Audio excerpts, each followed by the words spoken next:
everybody. Buenos días. Welcome to our 7th annual puppet show. Y bienvenido a nuestro 7º espectáculo anual de marionetas. John Brown's Journey, produced by Spiegel Puppet Theater. El viaje de John Brown, producido por el Teatro de Marionetas Spiegel. This is a story about a man who led slaves through the Underground Railroad in Iowa 200 years ago. Esta es una historia de un hombre quien dirigió a los esclavos por el ferrocarril subterráneo en Iowa hace 200 años. I hope you enjoy. Thank you for coming. Espero que lo disfruten. Gracias por venir.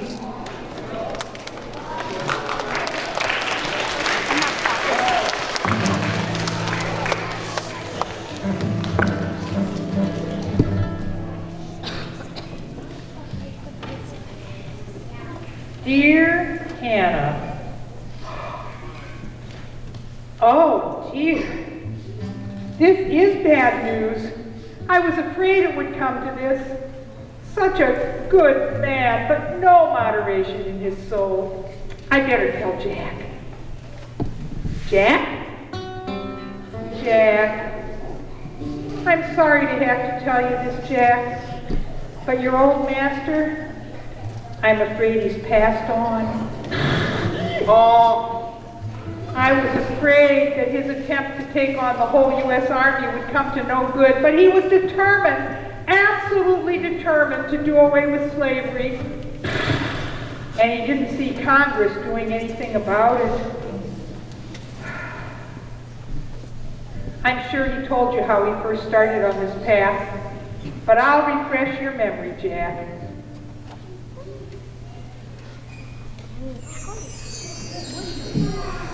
When John Brown was just a boy, his father sent him on an errand to the home of a slave owner. He went in the house, and he met a young slave boy about his own age. He and the boy got to be friends, and they played together. Oh, they had so much fun.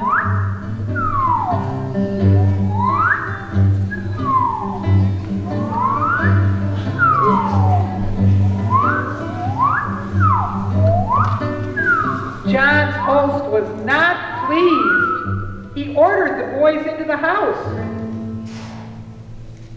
And then he took off after that slave boy, running.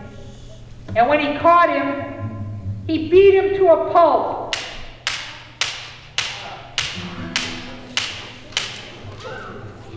John Brown decided right then and there that when he grew up, he would do away with slavery. He told me about it, Jack. The first time he came out here, on you, to my cafe. Oh my, are you John Brown of Kansas notoriety? Mm-hmm. Oh, welcome to the Traveler's Rest Cafe. Oh, you and your donkey are welcome here anytime, and money, you won't need it here. Come inside. I'll fix you a nice snack, and we'll find a good place for your donkey to graze. Much obliged.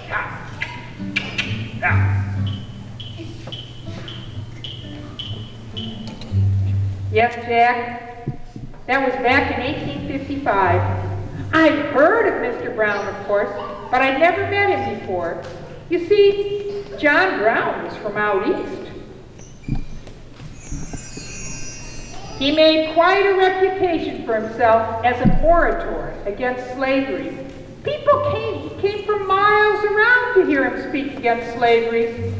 He convinced many people, but he just couldn't seem to convince Congress. And then came the last straw. In 1854, Congress made a law saying that the people that lived in Kansas could vote on whether they wanted Kansas to be a free state or a slave state. Well, as you can imagine, people from all over the place moved into Kansas. People that were for slavery and people that were against slavery, so that they could vote on the issue. Oh, and as you can imagine, there were quite a few run-ins. Tempers flared everywhere. They didn't call it Bleeding Kansas for nothing. Oh, put your dukes up, you lousy slave lover. You mean lover of justice, and take this. Oh, and that. Oh, ow, and that. Oh, ow, ow, oh. And that's the way it was all over Kansas. Then, Jack, you and Mr. Brown happened into my cafe. That's right.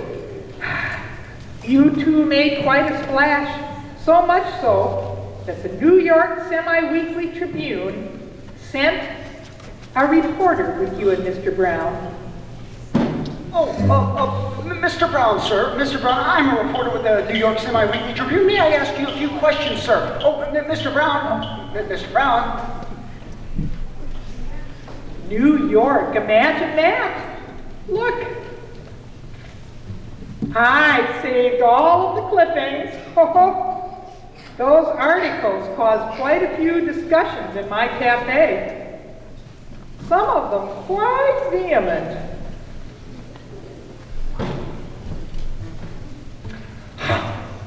What? Did you see this article from the Tribune? Oh, from New York, nonetheless. From our special correspondent, June 12, 1856. 5 men were killed.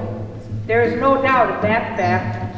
They were shot by a party of Free State boys, led by John Brown. Our John Brown? These 5 men bullied and threatened the lives of the northern squatters in that section, harassing and assaulting one Free State man in particular. After dusk, they took him out, went down with him to the woods, and prepared to hoist him up into a tree. Oh, why, I never... Fire! The report of 5 rifles were heard simultaneously. 5 corpses, the bodies of the harassers, were seen stretched on the grass as soon as the smoke cleared away. The work of John Brown and his men. Oh, dear. It's come to this. I do hope Mr. Brown is careful. Careful? Ha! I hardly think so. Of course, that didn't come out of nowhere. Just 3 days earlier, a group of pro-slavery ruffians had burned down the city of Lawrence, Kansas.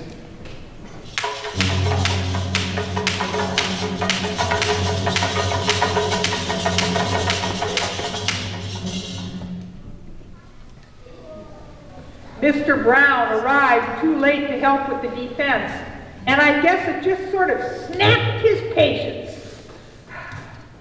Since he found so many like-minded people in Springdale, he made his headquarters here and shuttled back and forth to Kansas, and while he was here, he trained his militia for a raid that he had planned on the U.S. Armory in Harper's Ferry, Virginia.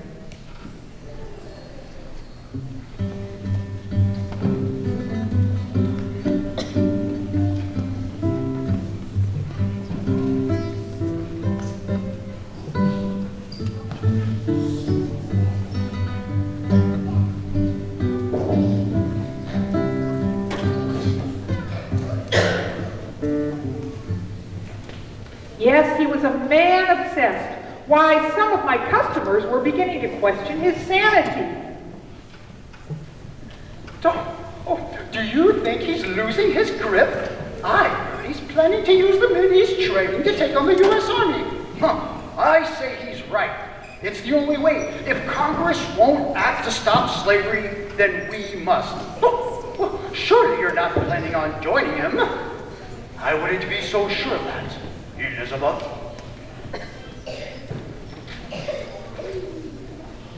He was on that issue like a fly on a picnic lunch, Jack.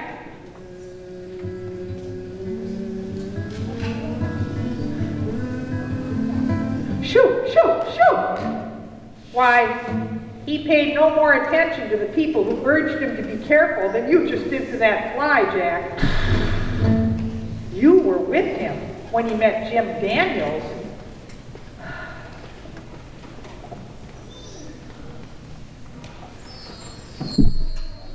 Daniels was a slave in Missouri who disguised himself as a broom salesman and crossed the border, sneaking across so that he could meet with John Brown.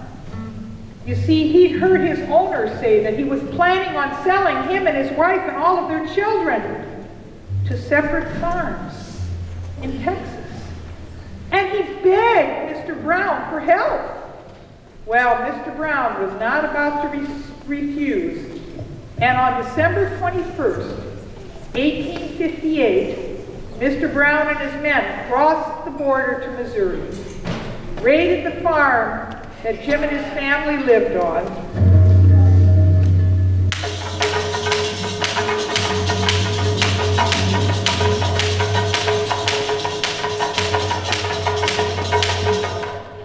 they freed Jim and his wife Etta and their children, along with some household belongings, because after all, Jim and Etta had been working for free all of their lives. But that was not the end of it. Jim and Etta begged them to free their friends on the next farm. So they raided another farm.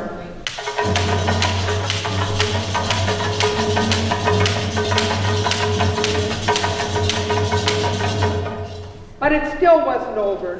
Etta's good friend Jane was on yet another farm. So they freed her too.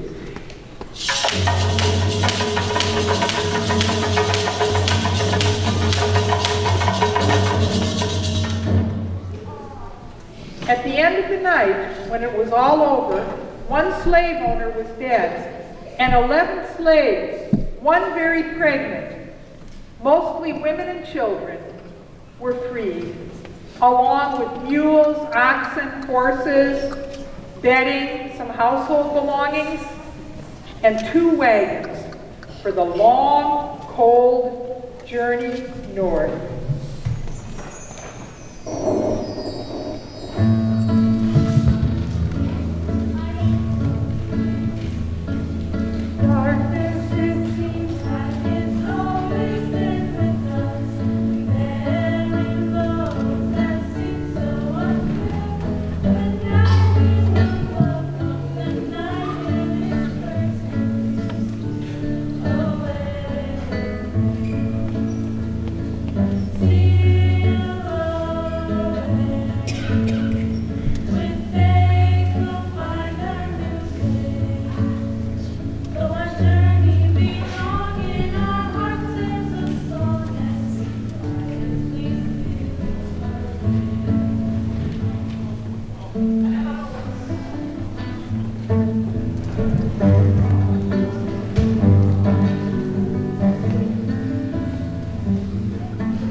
On the 3rd day, they crossed the border and made their way to Osawatomie.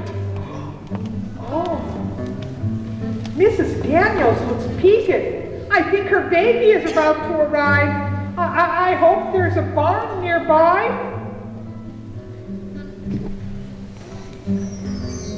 Oh, thank goodness. That barn belongs to a friend of Mr. Brown's. A warm place to have a baby.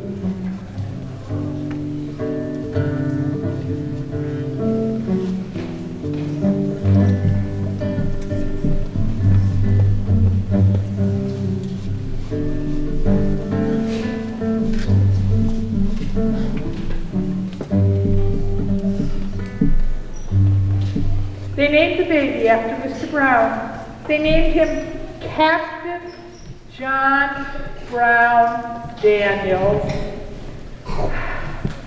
That's right, Jack. You remember that. Well, after Etta had rested up, they were about to make their way again But in the meanwhile, some ruffians in Missouri had heard about Mr. Brown and they knew where he was. And they were going to go get him. Oh, that old man's somewhere between here and Iowa. He has 11 slaves with him, women and children. I reckon he's about 50 miles away, and now's the time to get him. Come on, ruffians, let's get old Captain Brown. Well, fortunately, John Brown had found some empty cabins near Holt, Nebraska, and he managed to get everybody holed up into those cabins before the ruffians arrived. Ha! I'm gonna knock down this door, Brown. You come out. Ha! How dare you! Boys, get ready to fire on these ruffians! Oh, retreat! Retreat!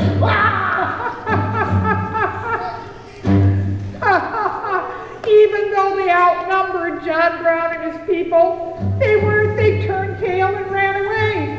They were afraid of the old soldier.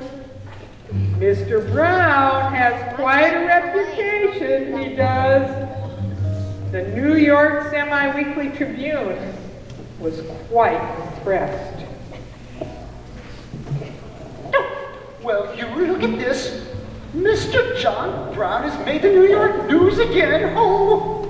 From our special correspondent, Holton, Nebraska, February 1st, 1859, there has been quite a sensation in this peaceable community by the intelligence that a large band of pro-slavery cutthroats, nearly all of them from different parts of Missouri, had attacked old Captain Brown and were besieging him in a few log cabins where he had taken shelter.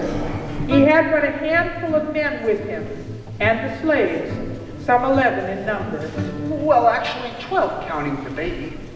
It appears that the Missourians have rejected the idea of taking him by authority. They got on Brown's trail, and with all of the ruffians who had come on the hunt, they pounced upon him, designing to carry him and the whole of his party violently to Missouri. But they're afraid of the old soldier. He had just enough time to get into the timber of a creek bottom and took shelter in several log cabins that stood near to each other. The assailants, though numbering 5 to 1, did not dare to come within gunshot.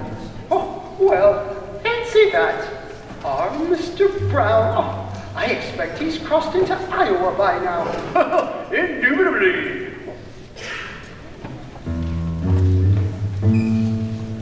And so, they continued on their way.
labor, where Mr. Brown was certain they would be well received by the Reverend John Todd in his Congregational Church. But Reverend Todd had heard about the violence in Kansas, and he did not approve. Oh, I'm sorry, friend. While we support your goals, we cannot condone your means, especially when they involve violence, and murder.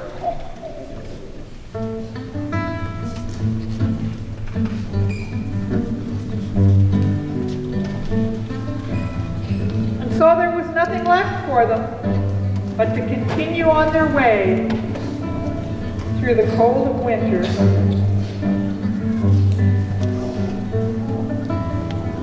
They crossed rivers and streams, passed through brambles and bushes, traveled through wind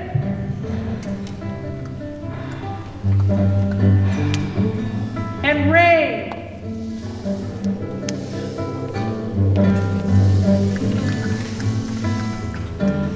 and snow.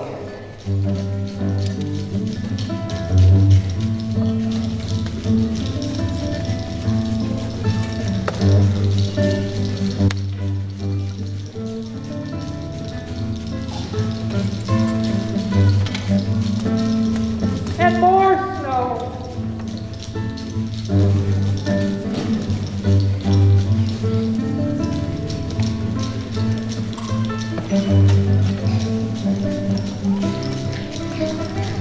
Even a blizzard.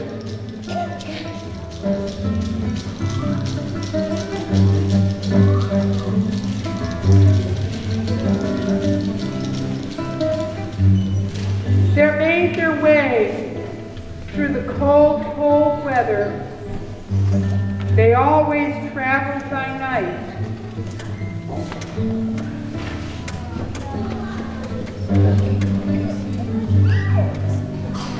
And then, during the day, they rested.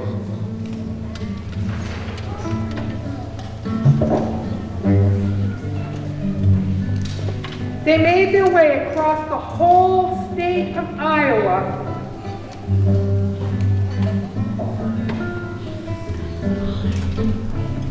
Following the Jim Lane Trail, passing through Grove City, Des Moines, and Grinnell. Many people helped them along the way.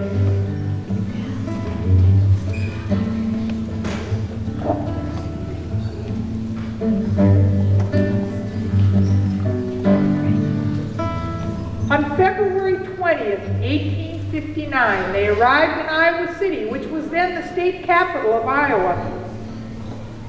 John Brown had a run-in with a pro-slavery orator on the grounds of the Capitol building. Brown ain't nothing but a bloody reckless outlaw, a man who never fought fair, but robbed and murdered in the dark.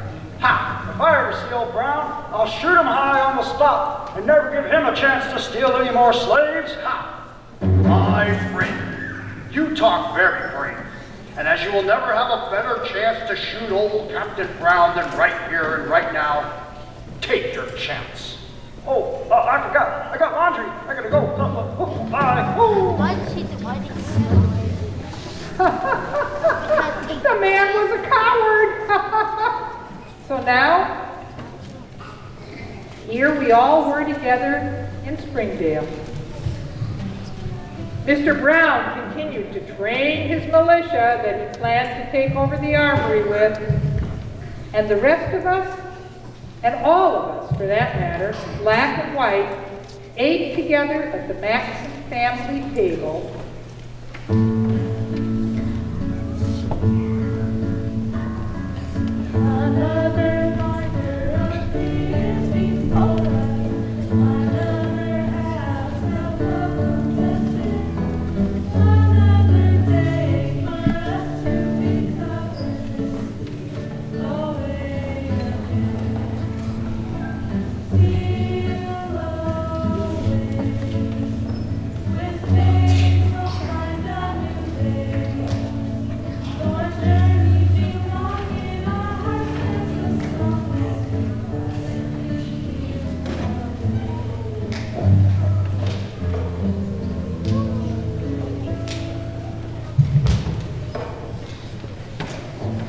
And then, Jack, then came the big day, March 9th, 1859.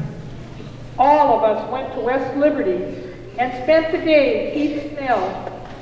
But it was a big day for more reasons than one. You see, Jim and Etta had never been legally married. It was against the law for slaves to marry. Can you imagine that? But that day in West Liberty,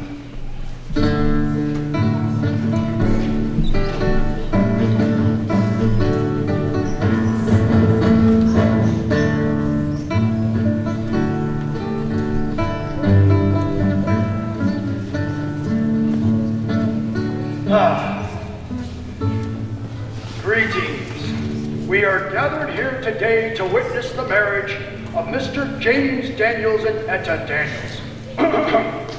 Mr. Jim Daniels, do you take this woman, Etta Daniels, to be your lawfully wedded wife?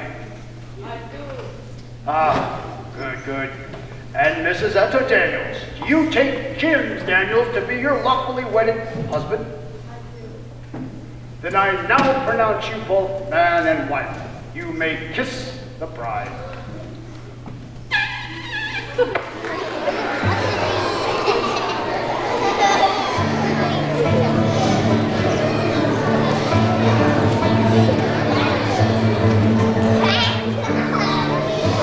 oh, that was quite the event, wasn't it?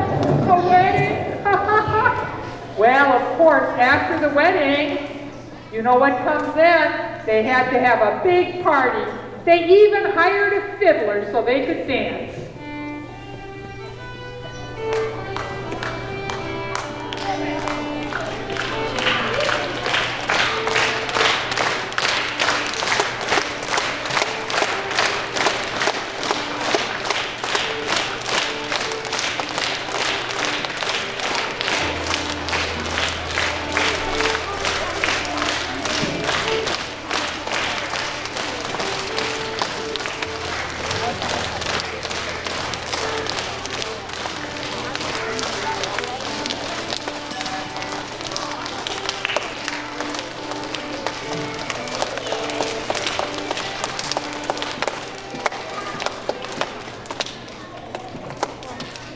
It was a happy day. When night fell, Jack, everyone went to the West Liberty Depot and they got on the boxcar. I was so relieved when they said that the animals couldn't come along because, you know what? That meant I got to keep you, Jack.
The train took them to Chicago.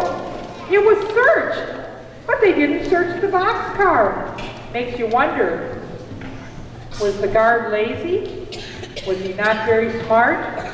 Or maybe he was on our side. In Chicago, they were put on another train to Detroit. And in Detroit, They were put on a ferry boat and they made safe passage to Canada. The New York Semi-Weekly Tribune was quite impressed.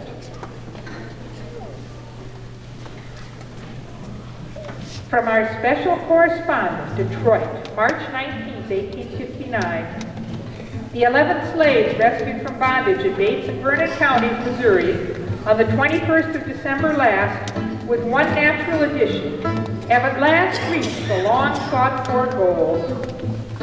Oh, thank heavens, oh! They arrived in this city, Detroit, on the 10 a.m. train from Chicago, and immediately passed over to the dominions of Queen Victoria, and are now comfortably provided for in Windsor, Canada. Ha boy!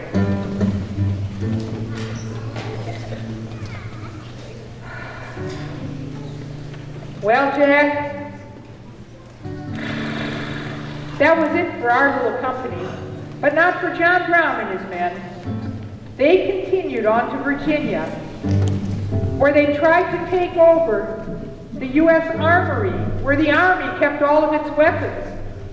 They had planned to raise up a big army of escaped slaves and abolitionists and take over the government and do away with slavery. It was a fool's errand. Hee-haw, hee-haw, hee-haw. Well, Jack, a righteous fool, an admirable fool, heaven's fool. You're right, Jack. We don't yet know what will happen. Your Mr. Brown has opened many minds, and when minds open, the world changes.